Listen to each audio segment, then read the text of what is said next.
మీకు డెఫినేషన్ చెప్పినప్పుడు 2 డెఫినేషన్ చెప్పాను కదా యాసిడ్ బేస్ అండ్ సాల్ట్స్ లో. సో మీరు ఫాలో అయ్యి రివిజన్ చేస్తుంటే దాని ఆన్సర్ ఐడెంటిఫై చేస్తారు. సో దాని ఆన్సర్ ఐడెంటిఫై చేయండి. థర్డ్ అయితే ఏం రాద్దాం? సో థర్డ్ అయితే హైడ్రోనియం అయాన్. హైడ్రోనియం అయాన్ యొక్క ఫార్ములా. సో ఐడెంటిఫై చేయండి. సో సేమ్ ఆప్షన్, దీనికి దానికి రెండుకి కూడా సేమ్ ఆప్షన్. ఓకేనా? హైడ్రోనియం అయాన్ కదా మనకి ఏం గుర్తు వస్తుంది, అది ఎందులో మీరు ముందు ఐడెంటిఫై అవ్వాలన్నమాట. సో ఇది ఎలా షేర్ చేస్తాను, nature of the non metallics. ఓకేనా? సో నెక్స్ట్ వన్ చూద్దాం. నెక్స్ట్ వన్ దేంట్లో అంటే ప్రిన్సిపల్ ఆఫ్ మెటలర్జీలో చూద్దాం. ప్రిన్సిపల్ ఆఫ్ మెటలర్జీలో ఏముంది? Which of the following is not an oxide ore. ఓర్స్ గురించి చెప్పినప్పుడు ఏం చెప్పాం? ప్రిన్సిపల్స్ ఆఫ్ మెటలర్జీలో చెప్పాము ఏది అని. చూడండి, ఓర్ అని కానీ మీకు ఆల్రెడీ ఐడెంటిఫై ఉంటుంది. ఏం ఐడెంటిఫై ఉంటుంది? ఖచ్చితంగా దాని కెమికల్ ఫార్ములాస్ అనేది మనకి ఐడెంటిఫై ఉంటుంది. సో నేను ప్రిన్సిపల్స్ ఆఫ్ మెటలర్జీలో చెప్పినప్పుడు మనం ఏం డిస్కస్ చేసాం? డిఫరెంట్ టైప్స్ ఆఫ్ ఓర్స్, దాంట్లో ఏ మెటల్స్ అనేవి ఐడెంటిఫై అవుతాయో చూసాం. కానీ ఇప్పుడు ఏమడుగుతాడంటే ఆక్సైడ్ ఓర్ ఏదైతే మనం చెప్పామో ఆ ఆక్సైడ్ ఓర్ ఏది కాదు అని అడుగుతాడు. అంటే ఖచ్చితంగా 3 ఆప్షన్స్ లో ఆక్సైడ్ ఓర్ ఉంటుంది, ఒక ఆప్షన్ లో ఆక్సైడ్ ఓర్ ఉండదు. అది కానీ మనకి ఐడెంటిఫై చేయమంటాడు. సో వేరే చూద్దాం. ఫస్ట్ ఆప్షన్ ఏంటి? Bauxite. Second one pyrolite. Next third one ఏం చెప్పాం? Bauxite, pyrolite, cinnabar. నెక్స్ట్ ఇంకేం ఆప్షన్స్ ఉన్నాయి ఇందులో? సో చూద్దాం. ఇంకే ఆప్షన్స్ ఉన్నాయి? Bauxite, pyrolite, cinnabar. నెక్స్ట్ ఇంకేమన్నా చెప్పండి. డి. బాక్సైట్ ఒకటి, పైరోలైట్ ఒకటి, జింకేట్. సో ఐడెంటిఫై చేయని చూద్దాం. ఆ తెలుగులో ఏం అడిగాడు? కెమికల్ ఫార్ములాస్ అడగకుండా డైరెక్ట్ గా వాడు ఏం అడిగాడంటే నేమ్స్ ఇచ్చాడు. ఓర్ యొక్క నేమ్స్ ఇచ్చాడు. ఆ ఓర్ మనం ఐడెంటిఫై చేసుకొని ఐడెంటిఫై చేయాలి. ఇదేంటి? Which of the following is not an oxide ore. తెలుగులో అయితే మనం అర్థం క్రింది వాణిలో రాసుకున్నాం. క్రింది వాణిలో ఆక్సైడ్ ధాతువు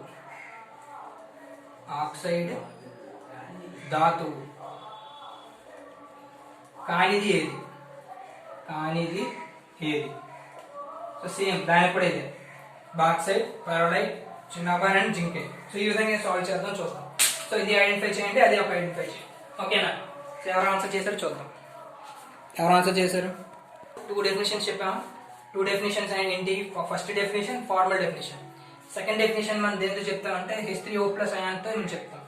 H3O+ అయాన్ మనం ఐడెంటిఫై అయినప్పుడు ఖచ్చితంగా మనం ఏం చెప్పొచ్చు? హైడ్రోనియం అయాన్ అనేది ఐడెంటిఫై అయిపోతుంది. సో ఫస్ట్ మన ఆప్షన్ ఏంటవుతుంది? H+ కాదు, OH కాదు, వాటర్ కాదు. నెక్స్ట్ వన్ ఏంటి? H3O+. అదేంటి? Hydronium ion. So okay. So ఇక్కడ రండి. Which of the following is not an oxide ore కదా.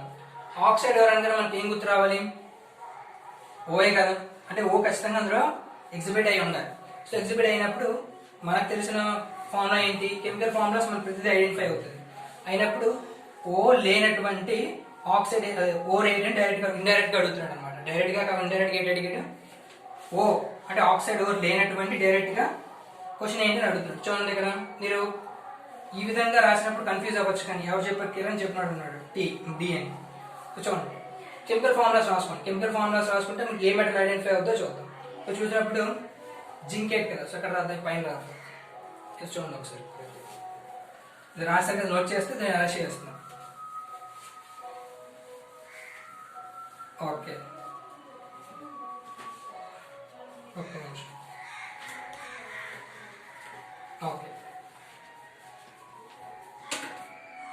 నెక్స్ట్ చూడండి, ఇక్కడ ఆప్షన్ ఏ అన్నా.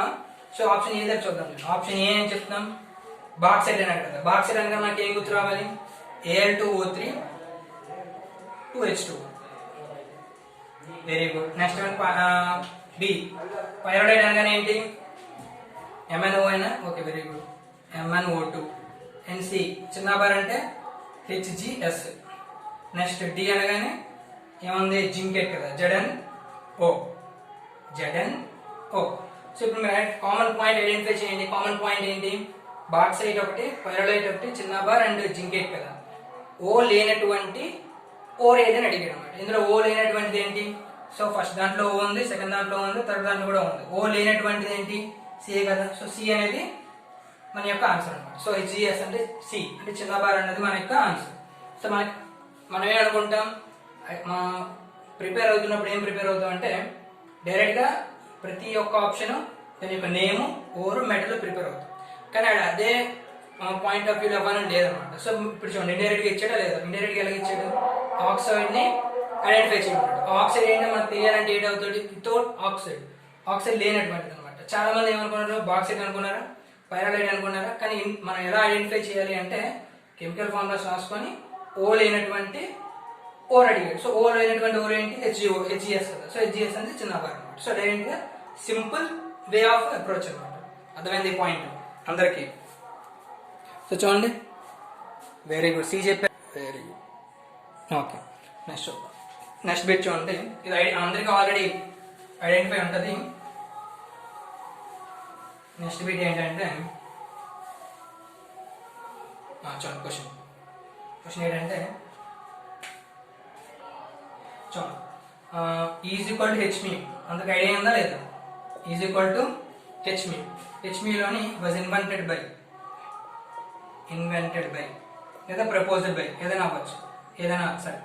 ఈజ్ ఈక్వల్ టు హెచ్మి ఈక్వేషన్ని ఎవరు ఇన్వెంట్ చేశారు అని? మ్యాక్స్వెల్, లేకపోతే ఎవరున్నారు మ్యాక్స్వెల్, ఇంకెవరున్నారు? ఐన్స్టైన్ కానీ, సి పౌలింగ్ కానీ, లూయిస్ పౌలింగ్ అతను, లేకపోతే డి ఎవరు? Max Planck.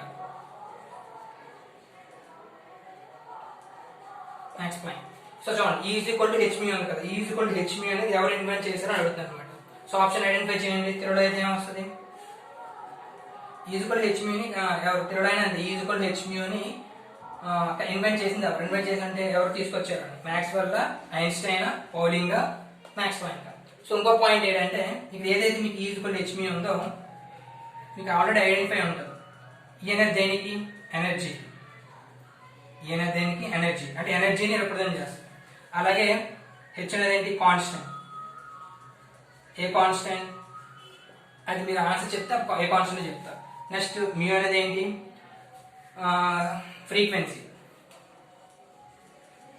మ్యూ అనేది ఏంటి? Frequency of radiation.